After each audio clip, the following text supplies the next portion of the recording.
Hello, kumusta mga kalanog? Kumusta kanatong tanan? Kini inyong Igsoon Brother Rex Apa din sa Rex Apa Lanog sa Gugma sa Diyos YouTube channel. Basta lang ako ipaabot ang mga pagpasalamat sa mga nag-support, mga SDE man o mga non-SDE. Manghinaot ko nga kining atong channel padayon kini nga maghatag kaninyo og inspirasyon alang ni atong makaigsunan nga nagbaton sa mga soliran sa kinabuhi. So normal mga kaigsunan nga ang atong kinabuhi doon naging mga problema. Na naman ingon ang Hub 14:1 ang usa ka tawo na tao sa usa ka babay amuburag panuigon ug natugob sa mga kasakit. No hinungdan nga niini mong channel nya pod atong gisulod dinhi ang usa ka awit nga ato kong gihimo Hub 14 bersikulo 5 nga diin ang kinabuhi nato dunay utlanan. So kini makagubot makasamok daw na siya utlanan. Una ako nagpasalamat pag-ayo og dako labas na sa Ginoo ang iyang gugma iyang gipalanog kung nakaabot dinhi sa tua makabaton tag paglaom. Si Roy Rosiro, marami pong salamat sa walang sawang support nitong ating ministry. Kahit saan tayo magpunta, kahit saan man tayo dito sa libutan dahil ito ay utos ng ating Panginoon at tayo po ay magsisiwalat ng katotohanan. So marami pong salamat. Sana po hindi kayo magsawa at sana naman ang blessing ni Lord palaging ibigay sa inyo dahil sa gininto ang puso ninyo. Ako po ay malugod na nagpapasalamat sa inyo dahil kayo po ay ginamit ng Diyos upang ang ating pamumuhay kahit tayo ay naghihirap sa mga financial na i-support niyo dito sa ating ministry, malaki po ang naging tulong nito. Salamat po sa inyo, salamat sa iyong mabuting may bahay, sa buong pamilya. Maraming salamat po sa lahat.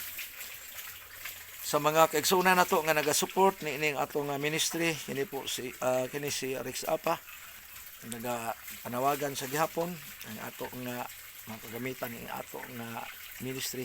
Doon na pa dyan kakulangon, kulang pa taog laptop, sound system na anaya itong gamay. Doon na pa dyan mga kakulangon makaigsunan. Katong mga nag-request og mga USB, pasensya lang dyan sa mo. Sa mga naghangyo og karaoke, -1, gastos man guna mga igsuon. Kulang gitas financing, ampor gitas Ginoo nga doon na hikapon sa Ginoong kasing-kasing nga makatabang niya ni ato nga lanog sa Gugma Ministry. No? Makahimo ko tagpadayon mga alawiton, mga mensahe nga makahatag nato og maliton. Ang hinaot ko nga kamo usab nga napanlanginan, mag-comment usab kamo, mag-subscribe ning ato nga YouTube channel. Tungod kay kini atong channel, pinobre lang gid kaayo. Makita man ninyo ang atong mga video, wala gani tay mga edit. Natural lang gid kaayo. So ako nangandoy pa gyud nga maka-angkor mga dugang mga gamit sama gid sa laptop. Ug diha sa San Carlos atong igsoon Brother Alex Quijano Beltran. So na-extend man imbis nga ugmang adlaw ang atong schedule diha pero kay do na may kausaban. So next Sabat expected namin nga makaabot ta diha og hinaot nga kamo usab excited nga makaabot ta diha. So mga adlaw murag dirita sa area lang sa Esquilapawan. Murag dirita sa dapit banda sa Amas doon nag-invite ko na to mambiliran ka kung imo ni nga makita. So basta makabisita mi diha sa inyo ugma pohon. So sa mga kaigsunan nga naghandom nga magkit-anay ta personal katong wala pa gyud maka kita nagkontak lang mo ni ato nga YouTube channel or either sa akong Facebook Rex Baltonado, no? Makita ninyo diha mga hinigugmang mga kalanan. So musbon ako daghan gyud kayong salamat sa inyong tanan sa mga nag-support nga nagsubidag anam mga ato nga mga subscriber. Manghinaot ko nga mag-invite usab kamo sa uban nga maka-subscribe o maka-like, maka-share usab niining ato nga mga video. Mao ni ato nga pamaagi bisan sa ginagmay makatabang ang financial nga ato nga madawat pod pinaagi sa atong programa sa Lanog sa Gugma sa Dios.